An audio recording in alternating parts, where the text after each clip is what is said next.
Hello everybody! Let's polish and varnish this violin together. Look how beautiful it's coming. So it's really going very well. I'm super excited. So my daily routine while I'm varnishing is first I sand with some sandpaper all over the violin, and I just did it. Then I start French polishing. It's my favorite thing to do. And after that, I will apply the new coat of varnishing. And you can already see how shiny it's getting. And most of all, I want to start adding material with my tampone so that so beautiful, so that we will have this velvet touch and this I will say in Italian corpo di vernice, so that means that the varnish doesn't seem, there is no varnish, like super dry and poor. So but it is this feeling of like rich varnish, and on the same time that it's glazing. And the flames are just enchanted. So you can see how beautiful these flames are. Look how much they change. Do you see that? How reflective they are. So that's what we aim for.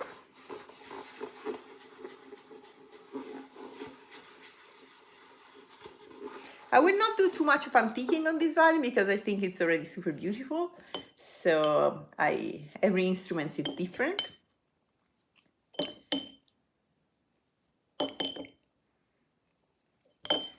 I will add some oil. And I'm almost at the end.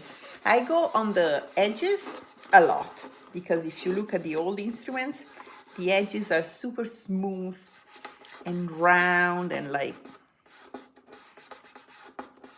and if you feel they're like full of like French polish varnish, then even if the color is less color than the rest, but still you never have the feeling that you touch the wood or that they're not rich and round.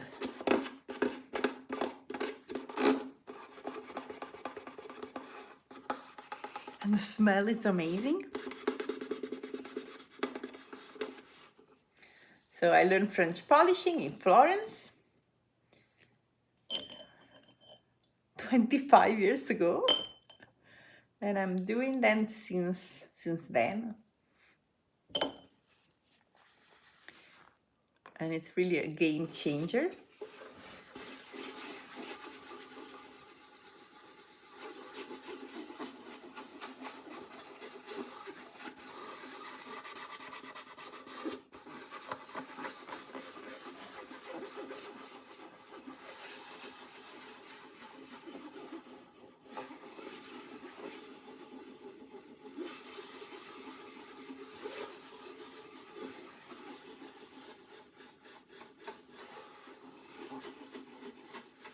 And my goal for the top is that I want the French polish to enter inside the F, making that little edge of the F like rounded inside. That's beautiful. So remember that I can't read messages while I'm working live, but if you have any question for me, you can write a comment after I will post the video.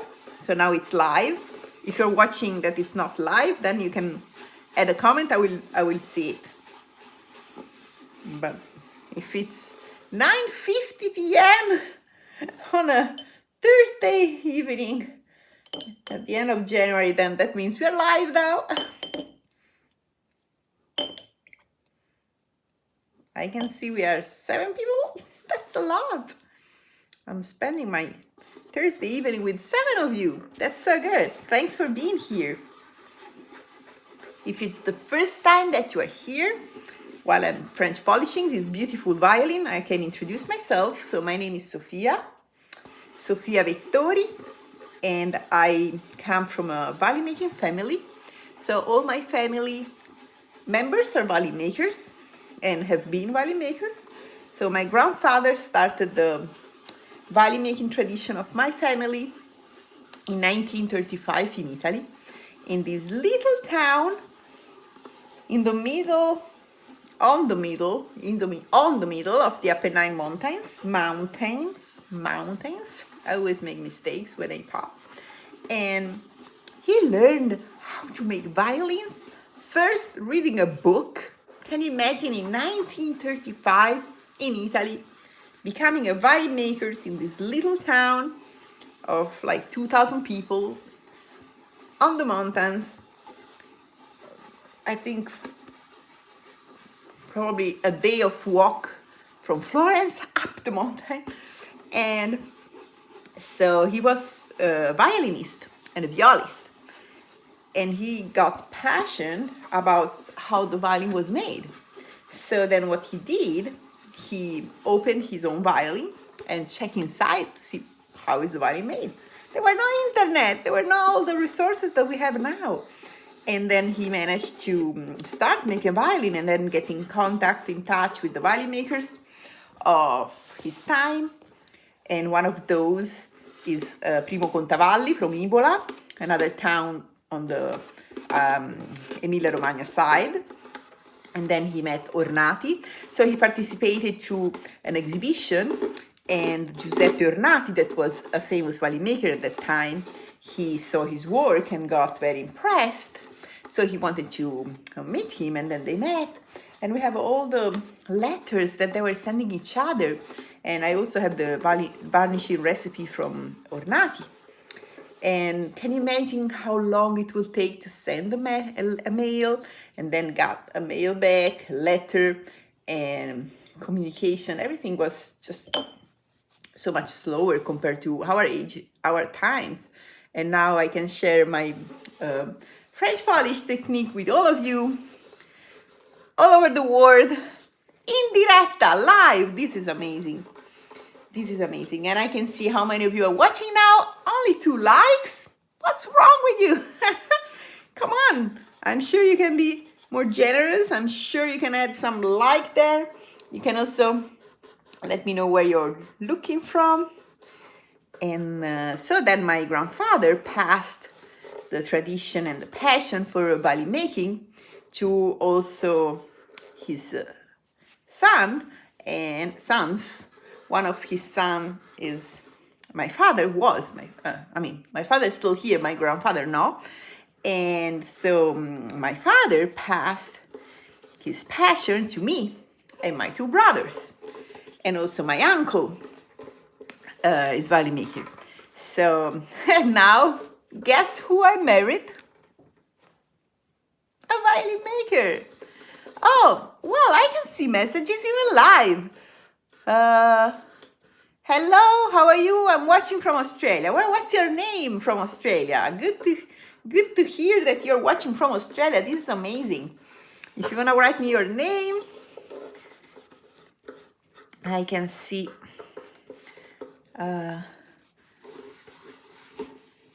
Let's click the like button. Yeah, come on, only 3. Let's go up with those numbers. Hi, Adrian. Dalla Germania. Hello. Oh my God, I'm so happy I can see the messages. Oh, Marcos. Oh, you're so kind. Marcos likes the stories. Marcos is one of my violin maker friends. He's a great violin maker from Brazil. So I'm so happy that with internet, that now we have internet, we can connect so much easily from all over the world. And my mission is to bring more art and beauty around the world.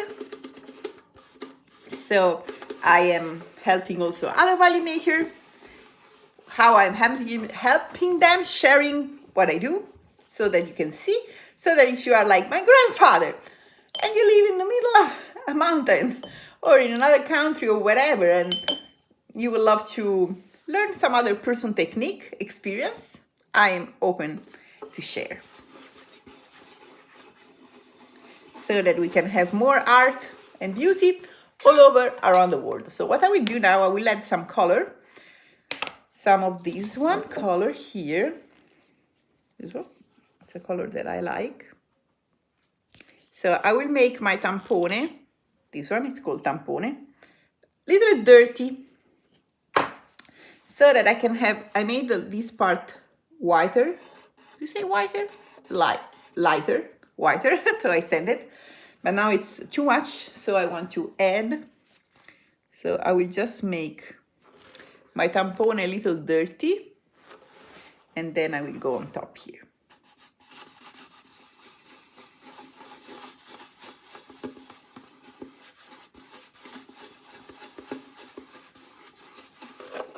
Do you see?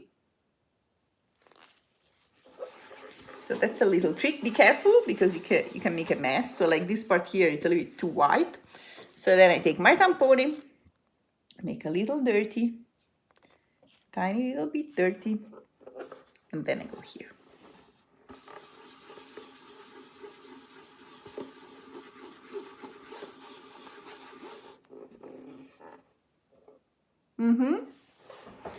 You see, it's a little difference. And then go little by little. Then I love French polishing. Oh, so my name is Marina. Oh, I am new to your channel. I have discovered now. I have an admiration to violins and guitar luthier. Well, Marina, welcome. I'm very happy that you are here with me. And so the idea for me to film these videos is that I learned from my father, and when I was learning from my father, and still what I do now when I visit him and we are together, I like to just sit close to him and just watch him working. And I think you can learn so much if you can really sit for many hours close to somebody that is working, and you can watch what they do, and then you will try by your own and then still watch. So that I decided to make this video live, so I'm not hiding anything, because if you want to follow somebody what they do, and then you see the beginning and then you see the end, and then you don't know what happened in the middle, it's very hard to like have the same result, or even like learning how to achieve a certain result. So this way you're really watching me while I'm doing it, and there is no editing.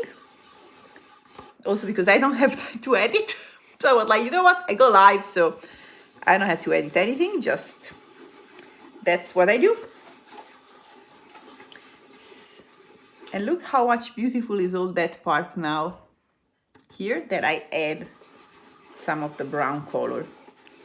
Now here there is like a red spot. I don't know if you can see here. So I don't like it too much. So I will remove it with a little blade.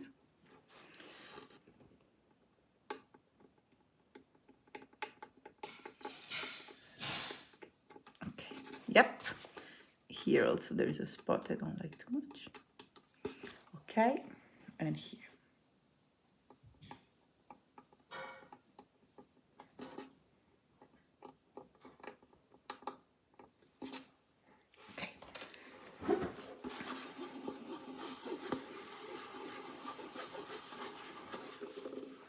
Over. Let me remake this one. So my tampone, it's in two parts. This is the inside part. This is the outside part. Like that. And this one is just my varnish diluted with a lot of spirit.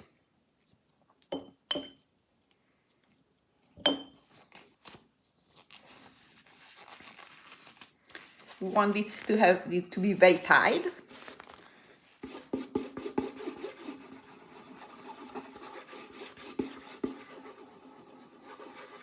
So this is not the final French polishing. So I will add some more varnish to this violin, and then I will do the final French polishing after I reach the color that I want. I'm very close. I just want to be tiny little bit darker, but yes, I'm very close to the color that I want. And I spend some extra time close to the F because I want this feeling that the, oh, you already see how beautiful it is, so that the French polish enters inside the F. It's beautiful.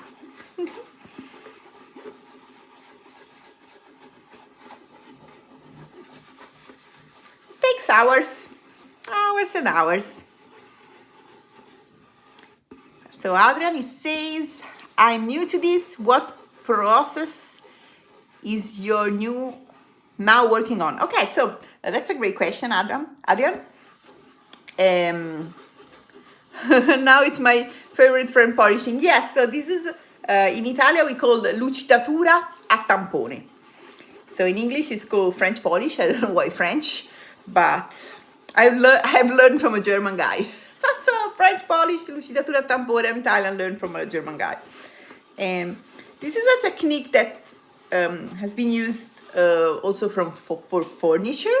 So when I was learning, I was doing that on the furniture around the house. So I was French polishing table, chairs, stools, everything that I was finding, because before you go on a violin, you want to make practice. By the way, if you want really learn all the technique like I have learned from my maestro, I made a little course on introduction to French polish. So if you want to know, just write me a comment, or you can find it on my website. So my website is sofiavettori.com. So it's really, French polishing, it's a game changer. Because look at that. It gives just this, and this is not even finished. This is half through the varnish. Here we go.